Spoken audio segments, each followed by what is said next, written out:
बिस्मिल्लाहिर्रहमानिर्रहीम। अस्सलाम वालेकुम डियर स्टूडेंट्स, उम्मीद करता हूँ आप खैरियत से होंगे। आज हम करेंगे 10th क्लास मैथमेटिक्स के चैप्टर नंबर 9 की रिव्यू एक्सरसाइज 9। एक्सरसाइज बड़ी आसान है, जस्ट कंसेप्ट चलेंगे, कोई लंबी कैलकुलेशंस हमने यहाँ पर नहीं करनी और इसके हम एमसीक्यूज को भी देखेंगे और लॉन्ग क्वेश्चंस को भी देखेंगे। तो आइए बिला ताखीर अपनी एक्सरसाइज को स्टार्ट करते हैं। तो यहाँ पर अब हम रिव्यू एक्सरसाइज नंबर 9 को देखते हैं। पहला क्वेश्चन हमारे पास है, 4 possible answers are given for the following question, choose the correct answer.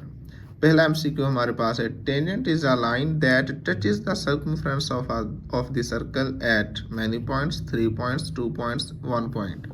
तो ये सिर्फ टेंजेंट ऑफ द सर्कल की बाउंड्री को, जस्ट सर्कमफ्रेंस को जस्ट 1 पॉइंट पर टच करता है। वो कैसे? यहाँ पर देखो सर, ये आपका मान लो सर्कल है और सर्कल का ये एक पॉइंट है जहाँ पर हम एक टेंजेंट बनाएंगे, इस तरह से है, ठीक है। तो ये पॉइंट फॉर एग्जांपल P है, इस पॉइंट को पॉइंट ऑफ टेंजेंसी कहते हैं। तो ये वाला वो पॉइंट है जहाँ पर टेंजेंट इस सर्कल को टच कर रहा है। तो एक से ज़्यादा पॉइंट पर कभी भी कोई टेंजेंट किसी सर्कल को टच नहीं कर सकता। तो हमारा करेक्ट आंसर है 1 पॉइंट। अब सेकंड हमारे पास है, dash tangents can be drawn to the circle from a point outside the circle. है सर्कल के बाहर से किसी पॉइंट पर कितने मैक्सिमम टेंजेंट्स ड्रा किए जा सकते हैं। तो साथ साथ अब अगर आप शेप को देखते जाओगे ना तो आपको समझना बिल्कुल आसान होता जाएगा। तो यहाँ पर देखो, मान लो यहाँ पर ये एक सर्कल है हमारे पास, कहाँ, यहाँ बना लेते हैं, ये एक सर्कल है, ठीक है, और ये कोई पॉइंट है जो कि सर्कल के बाहर मौजूद है। अब इस पर आप टेंजेंट बनाओ, यहाँ से एक ये टेंजेंट हो गया, दूसरा ये टेंजेंट हो गया, ठीक है। और कोई टेंजेंट बन रहा है, इस पर चेक करो, नहीं बनेगा। सीधा लेकर जाएंगे तो वो कट करेगा, टच नहीं करेगा, ठीक है। तो एक पॉइंट से जो कि सर्कल से बाहर मौजूद है, उस पॉइंट से सर्कल पर मैक्सिमम 2 टेंजेंट्स ड्रा किए जा सकते हैं। तो करेक्ट आंसर 2 होगा। अब नंबर 3 पे आ जाओ, dash tangent can be drawn to a circle from a centre of the circle. Circle के सेंटर से कितने टेंजेंट्स ड्रा कर सकते हैं सर्कल पर। तो देखो इसको भी, मान लो ये आपका सर्कल है, ठीक है, और ये सेंटर है। तो सर्कल, अब सेंटर सर्कल के अंदर होता है, सेंटर सर्कल के अंदर होता है।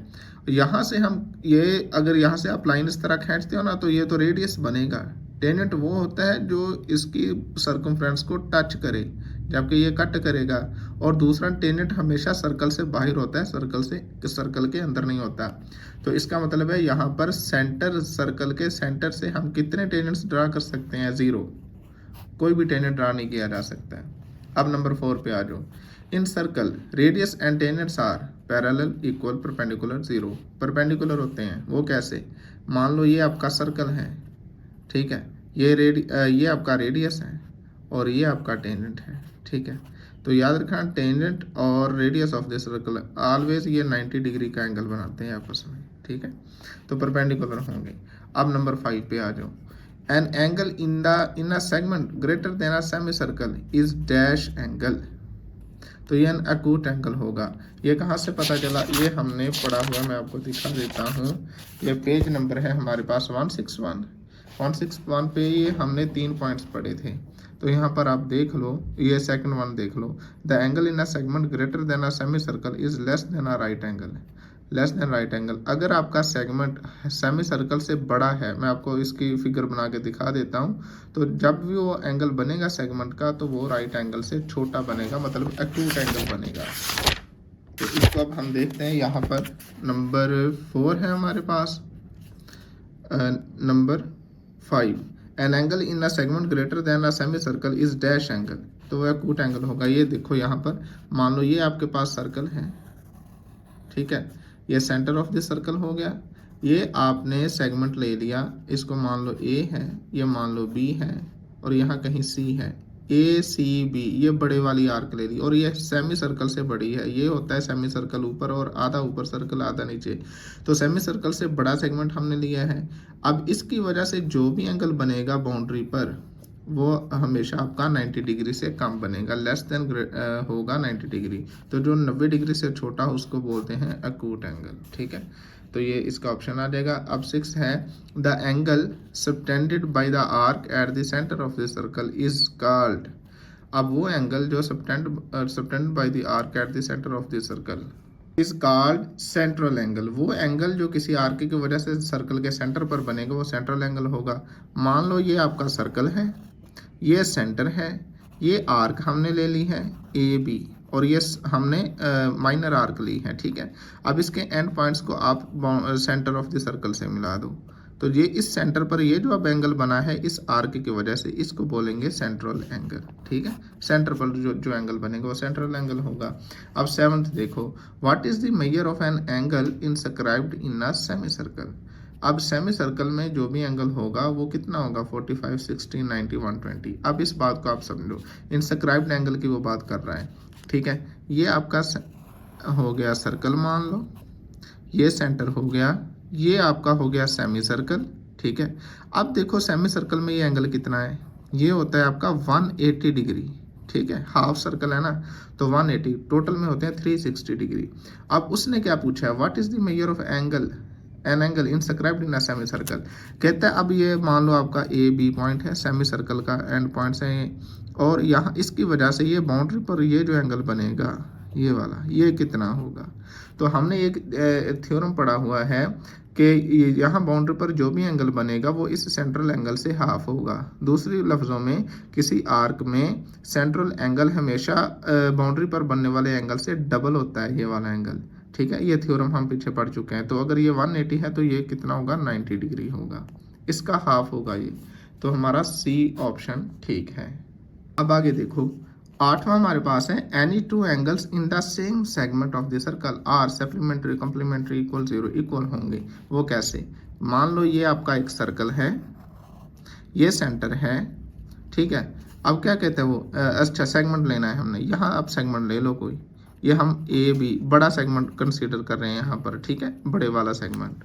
अब यहाँ पर एंगल बना हुआ आप, अब इसको मिला दो, फॉर एग्जांपल ऐसे कर दो आप, ठीक है। अब एक और ऐसे कर लो आप, ठीक है। एक और करना है तो आप कर सकते हो, एक और करना है आप कर सकते हो। तो इस पर ये सेम सेगमेंट पर, ये यहाँ ए से बी ऊपर वाली बाउंड्री पर जितने भी इस तरह एंगल बनेंगे ए बी मिलाने से इस तरह से बाउंड्री पर, तो वो सारे एंगल्स आपस में इक्वल होंगे, ठीक है। Any two angles in the same segment of the circle is are equal. अब इस पे कौन सा थ्योरम हुआ है मैं आपको वो भी यहाँ पर दिखा देता हूँ। ये वाला, ये पेज नंबर 161 पे है, ये भी ये देखो, कहता है any two angles in the same segment of a circle are equal. तो वो ये पी और क्यू एंगल इक्वल है। अब आगे नेक्स्ट,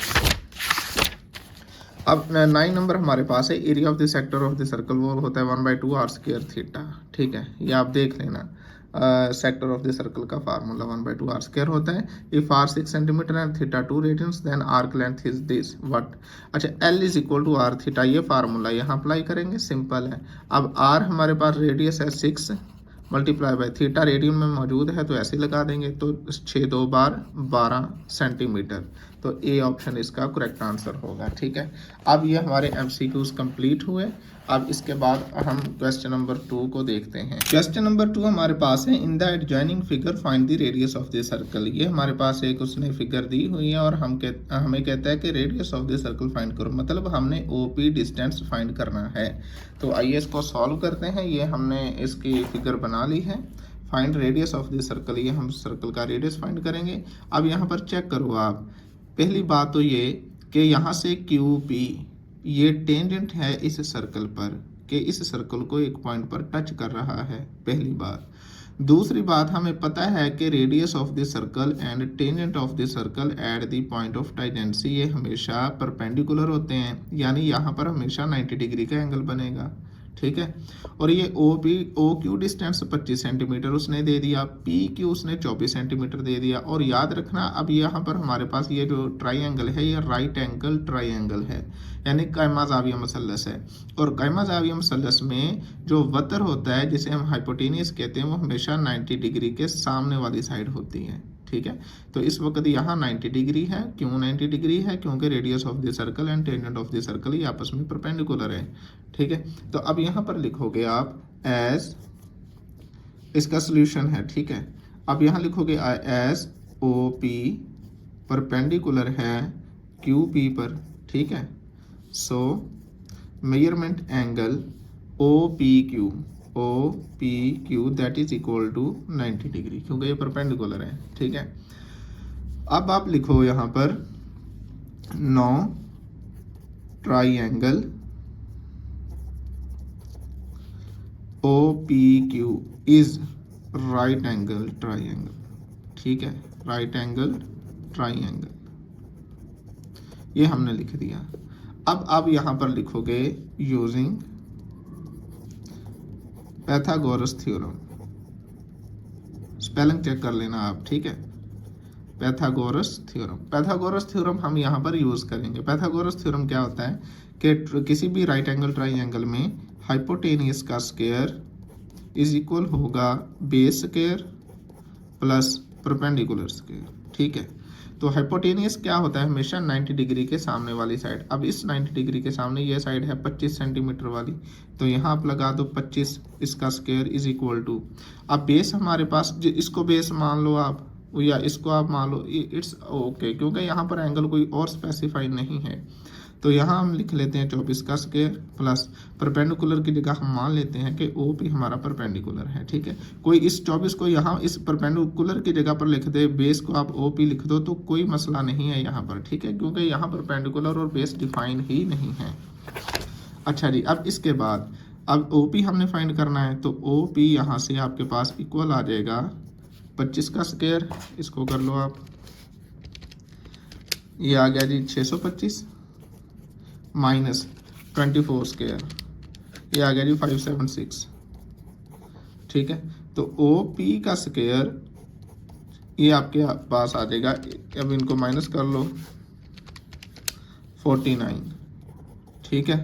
अब आप स्क्वायर रूट ले लो, taking square root on both side, ठीक है, दोनों साइडों पर हम स्क्वायर रूट ले लेते हैं। तो यहाँ पर OP square root is equal to 49 square root, तो ये कैंसिल, तो यहाँ से OP आपके पास आ जाएगा 49 का स्क्वायर रूट कितना होता है 7, और इसका यूनिट हम क्या लिखेंगे सेंटीमीटर, ठीक है। तो फाइनली आप लिख दोगे कि radius of circle is 7 centimetre, तो यही है हमारा आंसर। अब क्वेश्चन नंबर 3 हमारे पास है, find the angles ABC and D in the given figure if O is the centre of this circle. O centre है और यहाँ पर काफ़ी सारे एंगल हमने फाइंड करने हैं, तो काफ़ी इजी है ये क्वेश्चन, देखने में आपको मुश्किल लग रहा है लेकिन है नहीं। तो आइए अब इसको देखते हैं। तो ये हमने इसकी फिगर बना ली है और ABC एंड D एंगल्स हमने फाइंड करने हैं। सोल्यूशन, अब यहाँ पर हम कॉन्सेप्ट यूज़ करेंगे वो थ्योरम्स जो हमने पढ़ रखे हैं। अब पहली बात आप चेक करो यहाँ पर कि SQ ये क्या बन रहा है आपके पास, ये है डायामीटर ऑफ द सर्कल, क्योंकि ये ऐसी कॉर्ड है जो सेंटर ऑफ द सर्कल से पास हो रही है, तो इसी को तो हम डायामीटर कहते हैं। तो SQ बेसिकली क्या करता है, इस पूरे सर्कल को 2 बराबर हिस्सों में डिवाइड करता है, यानी यहाँ पर 2 सेमी सर्कल बन रहे हैं, ठीक है, ठीक है। अब यहाँ बेशक आप लिख दो SQ डिवाइड्स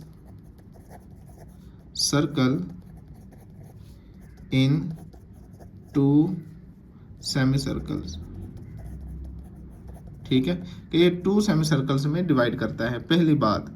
अब यहाँ पर देखो मेजरमेंट एंगल SOQ, ये इस एंगल की बात हो रही है, ठीक है, ये कितना है अब 180 डिग्री, ठीक है, हाफ है ना, 180 डिग्री होगा।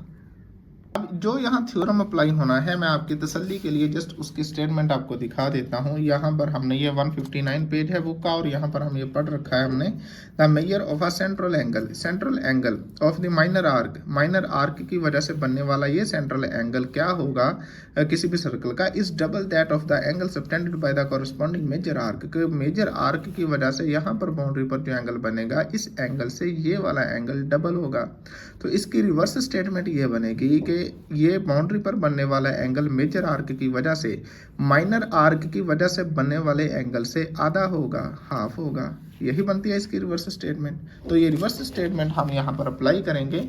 अब यहाँ पर आप देखो कि SOQ, तो ये आपका क्या है 180 डिग्री है, ठीक है। अब यहाँ पर लिख दो as we know that central angle by a minor arc is double to the angle subtended by the major arc। ठीक है, इस तरह आपने इसको लिख देना। आप इजी वे में भी इसको लिख सकते हो कि सेंट्रल एंगल जो भी होगा माइनर आर्क की वजह से। अब यहाँ पर माइनर का कॉन्सेप्ट ही खत्म हो चुका। अब ये मान लो आपका सेमी सर्कल ही है, तो जिसको मर्जी माइनर बना दो, जिसको मर्जी आप मेजर बना दो। अब ये 180 अगर डिग्री है, अब यहाँ पर देखो, अब ये बाउंड्री पर एंगल बन रहा है, ठीक है, SOQ और R, ये है सेमी सर्कल। आप चेक करो, अब ये आपका 180 डिग्री है, सेंट्रल एंगल है, तो इसके अपोजिट एंगल, अब इस बाउंड्री पर यहाँ कहीं पर जो भी एंगल बनेगा वो इस एंगल से आधा होगा, ठीक है। तो अब यहाँ आप लिख सकते हो, so measurement angle B is equal to 1/2 multiply by 180 degree. So measurement angle B ये आपके पास आ जाएगा 90 डिग्री। सही है, ये आपका 90 डिग्री आ गया कैंसलेशन के बाद। अच्छा, अब बिल्कुल सेम लॉजिक आप यहाँ पर अप्लाई करो।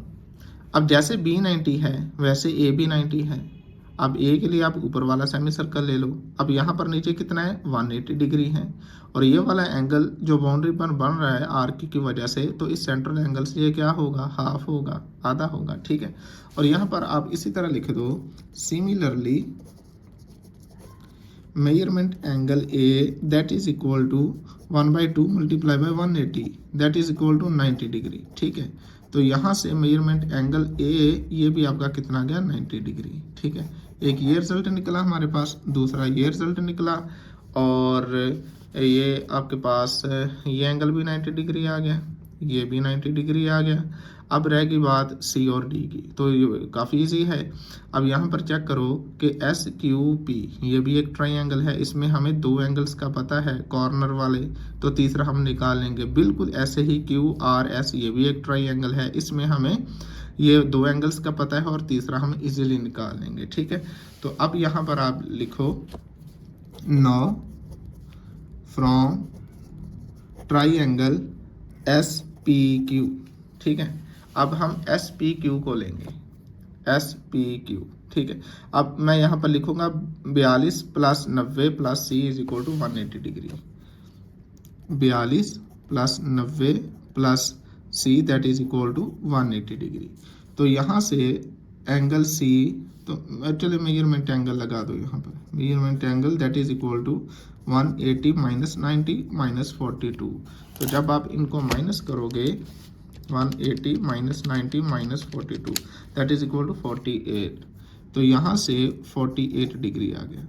तो मेजरमेंट एंगल C ये कितना आया जी, 48 डिग्री, ठीक है। अब इसी तरह अब यहाँ लिखो आप, सिमिलरली फ्रॉम ट्राइंगल, अब ये वाली ट्राइंगल आप ले लो नीचे वाली, डी फाइंड करने के लिए SQR, ठीक है, ट्राइंगल SQR। अब यहाँ पर भी क्या होगा कि 72 डिग्री जमा 90 डिग्री जमा D that is equal to 180, ठीक है। तो अब इसके बाद आप करो कि D इज इक्वल टू आ जाएगा 180 माइनस 72 माइनस 90 डिग्री। तो इसको देखो क्या आता है, ये 180 माइनस 90, सिंपल आप 90 में से भी माइनस कर सकते हो 72 को, आंसर वही आएगा, सॉरी 180 माइनस 72 माइनस 90, 18 डिग्री, ठीक है, 18 डिग्री। तो यहाँ से मेजरमेंट एंगल D ये आ गया आपका 18 डिग्री। तो बस यही तो चार हमने फाइंड करने थे, ठीक है। तो ये 1 2 3 4 ये एंगल हम फाइंड कर चुके और यही होंगे हमारे आंसर। अब क्वेश्चन नंबर 4 हमारे पास है, find the angles A B and C if ML रे is a tangent line and O is the centre of the circle.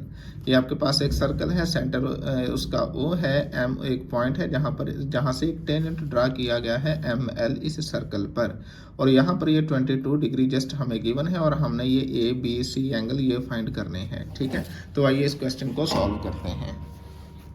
यहाँ पर जस्ट एक हमारा कोई ट्रिकी पॉइंट है, इसको आपने समझना है। अब यहाँ पर देखो, बेसिकली ट्राइंगल्स तो 2 से 3 बन रही हैं, लेकिन अभी हम जो बड़ी ट्राइंगल है ना इसको पहले लेंगे। अब चेक करो आप, MLO ये ट्राइंगल को पहले हम कंसीडर करेंगे, MLO। अब यहाँ पर अगर आप देखो कि ये B एंगल है और B के साथ कुछ और भी एंगल साथ में मौजूद है, ठीक है। अगर B एंगल और इसके साथ वाले को भी मिला लिया जाए, ये वाला एंगल इतना, तो ये बनता है 90 डिग्री। क्यों? क्योंकि ML हमारा टेंजेंट है, OL हमारा रेडियस है, तो always in a circle radius of the circle and tangent of the circle are perpendicular to each other, तो ये परपेंडिकुलर होते हैं। अब यहाँ पर ये परपेंडिकुलर है, परपेंडिकुलर का मतलब यहाँ एंगल 90 का है, तो पहले हम कंसीडर करेंगे ये बड़ी ट्राइंगल। वजह यह है कि सबसे पहले हम ए एंगल फाइंड करेंगे, बी और सी फाइंड हम नहीं कर सकते क्योंकि हमें ए का ही पता नहीं है ना बी का पता है, तो दो एंगल्स का पता होगा तो तीसरे को फाइंड करेंगे, इसलिए हमें पहले बड़ी ट्राइंगल कंसीडर करना होगी। तो यहाँ पर इसका सोल्यूशन हम कुछ इस तरह लेंगे, यूजिंग ट्राइंगल MLO, जैसे मर्जी लिख लो, OLM कर लो, LMO कर लो, OML, जैसे आपका दिल करे। ट्राइंगल MLO ये हमने कंसीडर कर लिया, ठीक है। तो इन ट्राइंगल MLO, अब यहाँ पर आप लिखो कि मेजरमेंट एंगल L, सिंपल ऐसे कर लो चलो, प्लस मेजरमेंट एंगल O ये वाला and plus measurement angle M that is equal to 180 degree, क्योंकि ट्राइंगल के तीनों इंटरनल एंगल्स को ऐड करोगे तो आंसर 180 आता है। अब L पॉइंट पर हमारा एंगल कितना है 90 डिग्री, O पर कितना है A, प्लस M पर कितना है 22 डिग्री इज इक्वल टू 180, ठीक है। अब हमने तो A फाइंड करना है, तो A इक्वल आ जाएगा 180 माइनस 90 माइनस 22, ठीक है। तो इनको अभी हम माइनस कर लेते हैं, तो 180 माइनस 90 माइनस 22 68 आ गया। तो यहाँ से A की वैल्यू आ गई 68 डिग्री, ये वाला एंगल हमारा हुआ 68, ठीक हो गया। अब आपने चेक करना है, अब ये बड़ी ट्रायंगल का काम खत्म हो गया, एक एंगल हमने फाइंड कर लिया, अब रह गया B और C। अब आपने कॉन्सेप्ट को समझना है, देखो यहाँ पर कि OCL ये एक ट्रायंगल है और यहाँ पर OC ये सर्कल का रेडियस है, OL ये भी सर्कल का रेडियस है, और हम ये जानते हैं कि एक ही सर्कल में तमाम रेडियस आपस में बराबर होते हैं। इसका मतलब है OC और OL आपस में बराबर होंगे क्योंकि ये दोनों एक ही सर्कल के रेडियस हैं। अगर ये दोनों आपस में इक्वल हैं और ये दोनों देखो एक ट्राइंगल की साइडें भी हैं, ट्राइंगल की साइडें हैं, OL भी ट्राइंगल की साइड है, OC भी इस छोटी ट्राइंगल की साइड है, तो ये दोनों साइडें आपस में इक्वल हैं। अगर दो साइडें आपस में इक्वल होंगी तो उनके जो अपोजिट एंगल होते हैं वो भी आपस में इक्वल होते हैं। ये भी एक थ्योरम है कि किसी भी ट्राइंगल में अगर दो साइडें इक्वल हैं तो उनके अपोजिट एंगल भी इक्वल होते हैं। और ये वैसे भी आइसोसेलेस ट्राइंगल मान रही है। आइसोसेलेस ट्राइंगल वही होती है जिसमें आपकी कोई सी दो साइडें इक्वल हो जाती हैं। तो अब यहाँ पर आप लिखोगे कि as OC and OL are radii of the circle of same circle, so OC is equal to OL, ठीक है, and both are sides of triangle OCL, ठीक है, दोनों की ये OCL की ये दोनों साइडें हैं ट्राइंगल की। तो इसका मतलब है सो opposite angles of OC and OL are also congruent या इक्वल, ठीक है।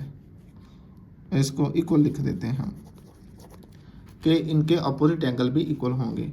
सो वी कैन राइट कि angle B is equal to C, ये हम लिख सकते हैं क्योंकि B OC के सामने मौजूद है और C एंगल OL के सामने मौजूद है, तो ये दोनों आपस में इक्वल हैं।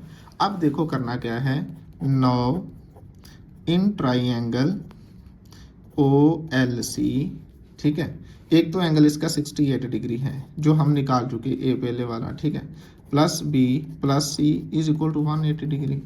तो यहाँ से मैं लिख सकता हूँ 68 प्लस B प्लस इस C की जगह पे B लगा दें, क्या ख्याल है, क्योंकि दोनों आपस में इक्वल हैं, इज इक्वल टू 180 डिग्री, सही है। तो यहाँ से अब B और B कितने हो गए 2B, इज इक्वल टू 180। अब 68 को दूसरी तरफ ले जाकर माइनस कर देते हैं, ठीक है। तो ये आ जाएगा 180 माइनस 68, तो ये आ गया 112।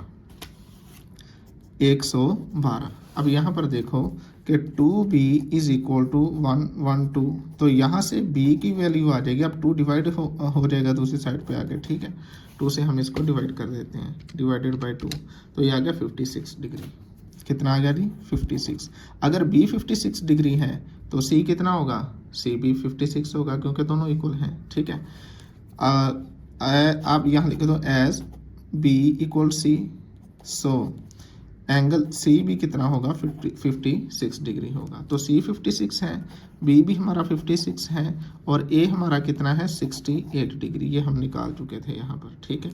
तो यही है हमारा आंसर। अब क्वेश्चन नंबर 5 यहाँ पर है, find the angle marked in the given figure where O is the centre of the circle. एक सर्कल है जिसका सेंटर O है, और ये कुछ उसने हमें एंगल A और B फाइंड करने को कहा है। इंतहाई आसान सवाल है, और ये इस क्वेश्चन 5 में यूज होने वाला कॉन्सेप्ट हम क्वेश्चन 4 में यूज कर आए हैं, ठीक है। तो वही सिंपल यहाँ पर यूज होगा।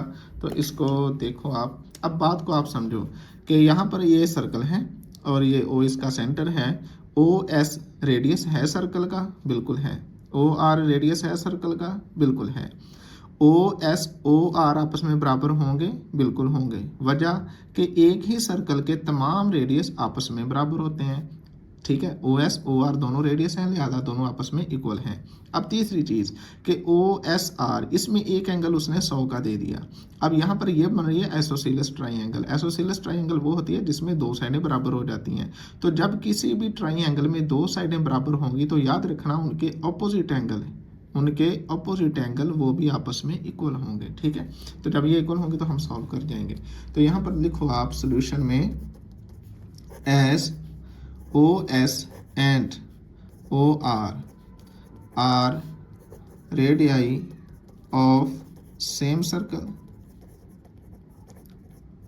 So OS is equal to OR, equal होंगे। Now in triangle OSR, ठीक है, OSR। अब यहाँ पर लिखो आप OS, अगेन यही लिख दो कि OR ये इक्वल है, ठीक है। सो देयर, इनके अपोजिट एंगल, ठीक है, A और B, so their opposite angle are also equal, कि इनके जो अपोजिट एंगल हैं वो भी आपस में इक्वल होंगे, ठीक है। सो आप यहाँ लिख सकते हो A इक्वल B, कि A और B एंगल आपस में इक्वल हैं। वजह मैंने यहाँ पर बता दी, ठीक है। Now in triangle OSR इस ट्राइंगल में, अब आप चेक करो इस ट्राइंगल में क्या होगा कि sum of internal angles of a triangle are equal to 180 degree. एक 100 डिग्री है, दूसरा A है, तीसरा B है, तो तीनों को ऐड करने से आंसर क्या आना चाहिए? 180 डिग्री आना चाहिए, ठीक है। अब यहाँ पर आप लिख दो 100 जमा A जमा B की जगह पर भी A लगा देते हैं। वजह यह है कि दोनों आपस में इक्वल हैं। क्यों इक्वल हैं इसकी वजह हम ये पीछे डिस्कस कर चुके। अब यहाँ बेशक आप लिख दो कि A is equal to B as a reference, ठीक है। तो यहाँ से A और A कितना हो गया? 2A। अब 180, इस 100 को इधर ले आओ आप, ठीक है। 180 में से 100 निकाले तो 80 बचा पीछे, तो 2A इज इक्वल टू 80। तो यहाँ से A की वैल्यू कितनी आ जाएगी? 80/2, तो कैंसलेशन 40। तो यहाँ से A की वैल्यू आपके पास आ गई 40, ठीक है। As A is equal to B, अब A और B आपस में इक्वल है, सो हम लिख सकते हैं कि B भी हमारा कितना होगा? 40 डिग्री होगा, सही है। तो answer is A is equal to 40 degree and B is equal to 40 degree. तो यही है हमारा आंसर। अब क्वेश्चन नंबर 6 हमारे पास है, वो कहता है 2 round dining tables are arrange to touch at their edges. 2 dining table हैं गोल और वो दोनों एक दूसरे को टच कर रहे हैं, इस तरह आपस में रखे हुए हैं। The radii of the 2 round dining tables are 10 centimetre and 12 centimetre. दोनों के जो रेडियस हैं वो उसने रिस्पेक्टिवली दे दिए हैं। एक छोटा टेबल है 10 सेंटीमीटर रेडियस का, बड़ा 12 सेंटीमीटर रेडियस का। What is the distance between their centres if they touch externally? कहता है अगर वो दोनों एक दूसरे को टच कर रहे हैं डाइनिंग टेबल एक्सटर्नली बैरूनी तौर पर, तो उनका आप बताओ कि उनके सेंटर्स का डिस्टेंस कितना होगा। ठीक है, तो यहाँ पर हम एक जो कॉन्सेप्ट यूज़ करेंगे बड़ा आसान है, कोई कैलकुलेशन नहीं करने वाली, मैं आपको वो दिखा देता हूँ। यहाँ पर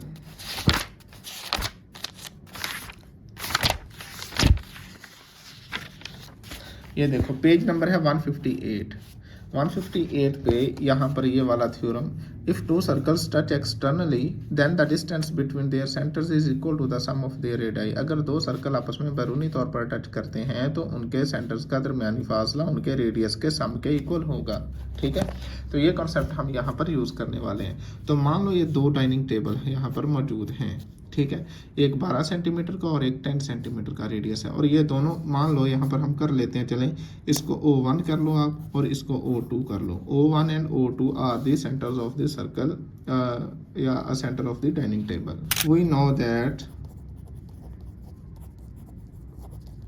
if two circles touch externally then distance between their centers equal to sum of their radius, मतलब रेडियाई यहाँ लिख देंगे इस तरह से इक्वल होगा। बस ये आप लिखना लिख दो, नहीं भी लिखना तब भी ठीक है। सो अब आप यहाँ लिख दो, so distance between there centre, distance between their centres तो वो क्या होगा 12 प्लस 10, तो कितना हो जाएगा ये 22 सेंटीमीटर। बस यही हमने बताना है कि O1 O2 यहाँ आप लिख दो O1 O2, तो ये डिस्टेंस कितना हो जाएगा 22 सेंटीमीटर। तो यही है हमारा आंसर। क्वेश्चन नंबर 7 हमारे पास है, circular mosaic pattern is laid on the floor beneath a modern pyramid structure. Circular mosaic pattern जैसे पुराने दौर के बादशाहों के महलात में जो कालीन बिछे होते थे उन पर जो डिज़ाइनिंग होती है वो वाले पैटर्न उनको कहते हैं मोज़ेक पैटर्न। और वो कैसा है, सर्कुलर है, हमारे पास एक दायरे की शक्ल का मोज़ेक पैटर्न है जो कि फ्लोर पर है और मॉडर्न पिरामिड स्ट्रक्चर उस पर बना हुआ है। Two tiles are placed such that they both connect to the same chord EF and reach two points G and H on the above EF. If measurement angle EGF 65 degree, find the angle measurement EHF. अब इसका ये है कि दो tiles पड़ी हुई हैं, मान लो ये सर्कुलर आपके पास मोज़ेक पैटर्न मौजूद है एक कालीन का, और यहाँ पर कहता है कि दो टाइल्स आपस में इस तरह रखी हुई हैं कि इन दोनों टाइल्स, यहाँ पर देखो आप, कि इन दोनों टाइल्स के एंड पॉइंट्स ये ई एफ इस कॉर्ड के एंड पॉइंट्स पर मौजूद हैं। ठीक है, और इनका जो दूसरा पॉइंट है वो कहता है जी और एच पर आपस में इस तरह अटैच है। कहते हैं अगर एक एंगल मेजरमेंट एंगल ई जी एच 65 डिग्री है, देन आप बताओ कि दूसरा एंगल यानी एफ एच डी ये कितने डिग्री होगा। ठीक है, तो इसका थ्योरम इसके पीछे यही है कि देखो कि ई जी एच एफ ये वाला सेगमेंट, इस सेगमेंट में जितने भी बाउंड्री पर एंगल बनेंगे वो आपस में इक्वल होंगे। हम ये पढ़ चुके हैं, any two angles on the same segment are equal. तो अगर ये 65 है ये भी 65, बस यही यहाँ पर लिखना है, इसकी कोई कैलकुलेशन कोई फार्मूला नहीं है। ये वाला थ्योरम यहाँ पर अप्लाई हुआ है, any two angles in the same segment of a circle are equal, ये पी और क्यू इक्वल है, और ये जबकि हमारे पास सेगमेंट है ए से पी क्यू बी, इस सेगमेंट में जितने भी एंगल्स बनेंगे वो आपस में इक्वल होंगे। अब यहाँ पर आपने बस यही लिखना है कि as we know that, solution है ये इसका, we know that any two angles on the same segment of circle are equal। ठीक है, तो वो इक्वल होते हैं। सो मेजरमेंट एंगल ई जी एफ ये इक्वल होगा measurement angle E H F. अब ई जी एफ कितना है, एज गिवन, अब ये आपको गिवन है मेजरमेंट एंगल EGF, ये है 65 डिग्री। सो आप लिख सकते हो कि मेजरमेंट EHF ये वाला एंगल EHF, तो ये भी कितना होगा 65 डिग्री होगा। तो बस यही है हमारा आंसर। अब क्वेश्चन नंबर 8 यहाँ पर है, a triangular frame within a semi circle gate, एक गेट है सेमी सर्कल टाइप, ठीक है, उसमें एक ट्रायंगुलर फ्रेम फिट है, इसकी फिगर मैं अभी आपको दिखाता हूँ। Joints the end of the diameter to the peak, triangular frame है, सेमी सर्कुलर गेट के अंदर है, वो इस तरह है कि उसके जो एंड पॉइंट है वो डायमीटर की ends of the diameter to the peak, उसका ये मतलब सेमी सर्कुलर जो है ना, जिस तरह ये है, ये इसका पीक पॉइंट है, तो यहाँ पर ट्रायंगल का एक कॉर्नर टच हो रहा है। What is the angle formed at the peak, तो कहते हैं पीक पर ये जो एंगल बनेगा ये कितना होगा, ठीक है। तो मान लो हमारे पास ये एक सेमी सर्कुलर गेट है, ये सेमी सर्कल आधा दायरा, ठीक है, और कहता है एक ट्रायंगुलर फ्रेम उसके अंदर मौजूद है, वो इस तरह मौजूद है कि उस ट्रायंगुलर के फ्रेम का जो एक कॉर्नर है वो इस सर्कल सेमी सर्कल की पीक पॉइंट पर मौजूद है, ठीक है, पीक पॉइंट या ऊपर वाली होती है मैक्सिमम। तो कहता है बताओ यहाँ पर एंगल कितना बनेगा। अब आप चेक करो यहाँ पर थ्योरम कौन सा अप्लाई होगा। अब ये चूंकि सेमी सर्कल है, सेमी सर्कल का ये एंगल मान लो आपका सेंट्रल एंगल है 180 डिग्री, ठीक है। अब यहाँ पर आप लिखोगे as we know that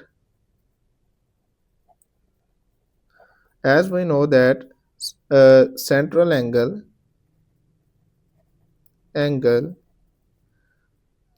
in a circle by an arc, minor arc यहाँ लिखना था हमने, by an minor arc is double to the angle subtended by the corresponding major arc, ठीक है। ये हम थ्योरम पहले पढ़ भी चुके हैं काफ़ी बार। तो अब यहाँ पर के जो सेंट्रल एंगल होता है, वो क्या होता है जी, इस बाउंड्री पर बनने वाले एंगल से डबल होता है। तो ये 180 है, तो यहाँ कितना होगा 90 डिग्री, इसका आधा होगा ना यहाँ पर, तभी ये डबल बनेगा। सो अब यहाँ लिख सकते हो कि measurement angle ACB that is equal to 1/2 multiply by 180 degree, कि इसका हाफ होगा ये, क्योंकि ये डबल है इसका, तो ये आपके पास कैंसलेशन के बाद आ जाएगा 90 डिग्री, ठीक है। तो बस यही होगा हमारा आंसर। अब क्वेश्चन नंबर 9 हमारे पास है, वो कहता है अ सर्कुलर बर्थडे केक, एक बर्थडे केक है गोल सर्कल की शेप का, has a radius of 15 centimetre, a slice has an arc length of 10 centimetre, what is the area of this slice, उस स्लाइस का हमने एरिया फाइंड करना है, ठीक है। तो मान लो ये आपके पास एक सर्कुलर बर्थडे केक है जिसका रेडियस है 15 सेंटीमीटर, ठीक है। तो यहाँ से हमने एक स्लाइस उठा ली है, स्लाइस वो कौन सी उठाई है कि जिसकी लेंथ आर्क की कितनी है 10 सेंटीमीटर है, वो हमने उठा ली है। अब ये वाली स्लाइस हमने यहाँ से पिक कर ली है, यहाँ पर आ गई है। अब वो कहता है कि इस स्लाइस का एरिया कितना होगा, ठीक है। अब आर्क की लेंथ हमारे पास 10 सेंटीमीटर है, रेडियस हमारे पास 15 सेंटीमीटर है, और हमने इस सेक्टर का एरिया मालूम करना है। तो सबसे पहले तो इसका फार्मूला लिखेंगे। अब यहाँ पर radius of this circular birthday cake 15 centimetre, arc length L 10 centimetre, area of this slice यानी सेक्टर का एरिया हमने फाइंड करना है। तो सबसे पहले इसका फार्मूला लिखेंगे। अब लिखोगे यहाँ पर area of sector that is equal to 1/2 are square theta. अब आर तो हमारे पास है लेकिन थीटा नहीं है, तो थीटा मालूम करने के लिए हम यूज करेंगे l is equal to are theta formula, क्योंकि लेंथ ऑफ द आर्क भी हमारे पास मौजूद है और रेडियस भी मौजूद है। फर्स्ट वी फाइंड थीटा, ठीक है, l is equal to are theta, तो यहाँ से थीटा इक्वल हो जाएगा एल ओवर आर, ठीक है, आर से डिवाइड कर देंगे इधर, तो थीटा इक्वल आ जाएगा। अब यहाँ पर आप देखो L length of the arc वो है 10 सेंटीमीटर ओवर आर, आर है हमारे पास 15, ठीक है। तो यहाँ से थीटा इज इक्वल टू आ जाएगा आपके पास 10 डिवाइडेड बाई 15, 0.67 कर लो इसको, 0.67, और इसका यूनिट क्या होगा रेडियन होगा, ठीक है। अब ये थीटा हमारे पास आ चुका, आर हमारे पास 15 सेंटीमीटर है। अभी यहाँ वैल्यूज लगाएंगे, आंसर निकाल लेंगे। Now area of sector, area of sector that is equal to 1/2 are square theta. ठीक है, अब यहाँ पर 1/2 मल्टीप्लाई बाय आर की जगह लगा देंगे 15 और थीटा हमारे पास कितना है जी 0.67, ये ऐसे आ जाएगा। तो ये आ जाएगा 1/2 मल्टीप्लाई बाय 15 स्क्वायर, तो ये आपके पास आ गया 225 मल्टीप्लाई बाय 0.67। अब इसको सिंप्लीफाई कर लेते हैं, मल्टीप्लाई बाय 0.67 डिवाइडेड बाय 2, तो 75.37, तो 75.37। ठीक है, 38 कर लो, 7 रहने दो सेंटीमीटर स्क्वायर। तो यहाँ से आप लिख दोगे कि area of slice that is equal to 75.37 centimetre square. तो यही है हमारा आंसर। अच्छा, यहाँ पर बुक में जस्ट 75 दिया हुआ है, अगर आप वो निकालना चाहते तो इतना एरर एक्सेप्टेबल होता है वैसे, क्योंकि यहाँ पर हमने थीटा के अप्रोक्सीमेट वैल्यू ली है। अगर आप इसको एग्जैक्ट बुक के साथ मैच करना चाहते हो ना, तो फिर आप 10 को 15 से डिवाइड ना करना, थीटा ये ऐसा का ऐसा ही यहाँ पर लगा देना। 0.67 की जगह पर, यहाँ थीटे की जगह पर आपने 10/15 लगाना है। ठीक है, उसके बाद जब आप सारी कैंसिलेशन करोगे तो एग्जैक्ट 75 आ जाएगा। ये भी ठीक है, अगर वैसे करना चाहो तो वो भी ठीक है। फिर आप यहाँ पर डिवाइड ना करना और इधर डायरेक्ट लगा देना 10/15। अब क्वेश्चन नंबर 10 हमारे पास है, वो कहता है a sector cut from a circle of radius 5 centimetre has a perimeter of 16 centimetre.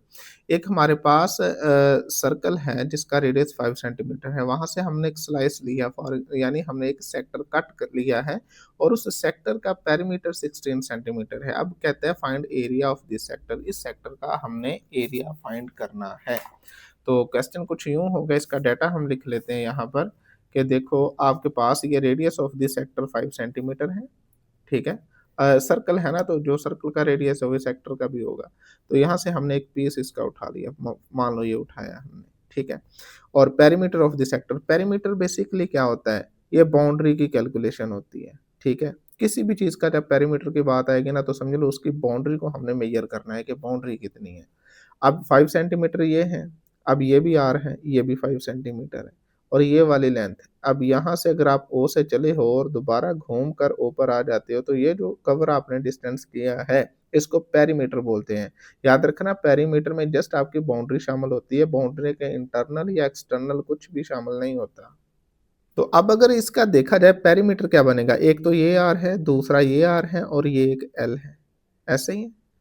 तो यानी कि आर जमा एल, देन वो पेरीमीटर आ जाएगा। ठीक है, तो यहाँ पर आप पहले लिखो कि पेरीमीटर सॉल्यूशन है हमारा ये, perimeter of sector that is equal to 2r plus l. ठीक है, 2r प्लस एल हो गया, और ये पेरीमीटर ऑफ सेक्टर उसने हमें दिया भी है 16 सेंटीमीटर। तो इसका मतलब है कि 2r plus l that is equal to 16। ठीक है, एंड आर आपके पास गिवन है, आर कितना है 5 सेंटीमीटर है। अब हम यहाँ लिखेंगे area of the sector, area of sector that is equal to 1/2 are square theta. ठीक है, और हमने यही फाइंड करना है। अब आपने बात को समझना है, यहाँ पर देखो 1/2 are square theta, 2 okay, r भी हमारे पास है 5 लगा देंगे, थीटा हमारे पास नहीं है। तो यहाँ से थीटा को पहले एलिमिनेट करेंगे, थीटा की जगह इसकी वैल्यू रिप्लेस करेंगे।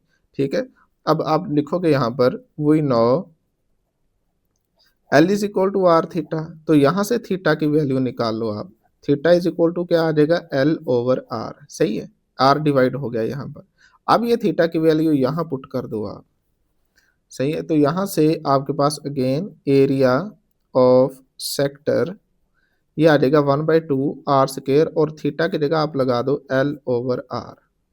सही है, तो ये आर से एक आर कैंसिल हो जाएगा, एक आर यहाँ रह जाएगा, तो मतलब 1/2 आर एल, ये चीज आ गई। ठीक है, अब ये देखो आप 1/2 आर, अब एल भी हमारे पास नहीं है, एल की वैल्यू यहाँ कहीं नहीं दी गई आपके पास, तो क्या करेंगे कि इस इक्वेशन यहाँ इसको इक्वेशन नंबर 1 कह दो, यहाँ से L की वैल्यू निकालेंगे, 2R को इधर ले आएँगे दूसरी तरफ, तो ये L की वैल्यू हम यहाँ रख देंगे। तो यहाँ आप लिखो फ्रॉम इक्वेशन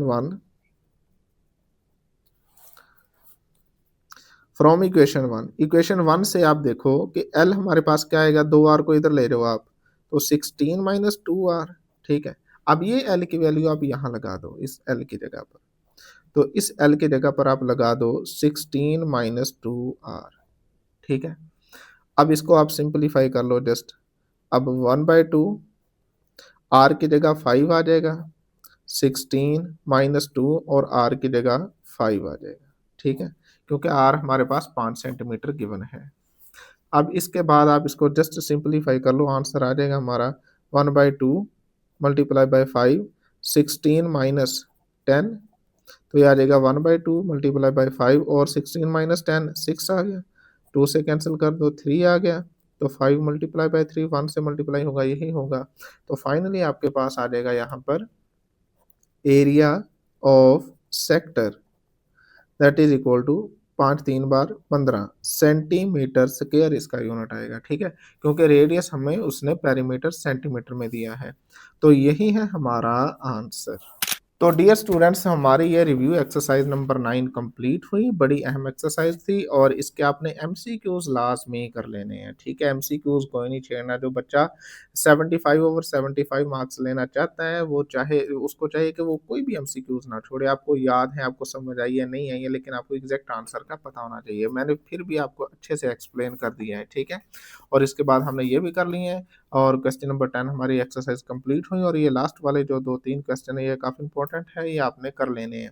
फिर भी आपको कहीं से समझ नहीं आया, आप कमेंट सेक्शन में पूछ सकते हो। डियर स्टूडेंट्स, आपने मेरे चैनल को सब्सक्राइब नहीं किया तो कर जल्दी से कर दें ताकि आपको नई अपडेट्स मिलती रहे। इंशाल्लाह वक्त के साथ साथ जो भी ज़रूरत होगी मैं यहाँ अपने चैनल पर डिस्कस करता रहूँगा। तो इजाज़त दीजिए, मिलते हैं नेक्स्ट वीडियो में। अल्लाह हाफिज़।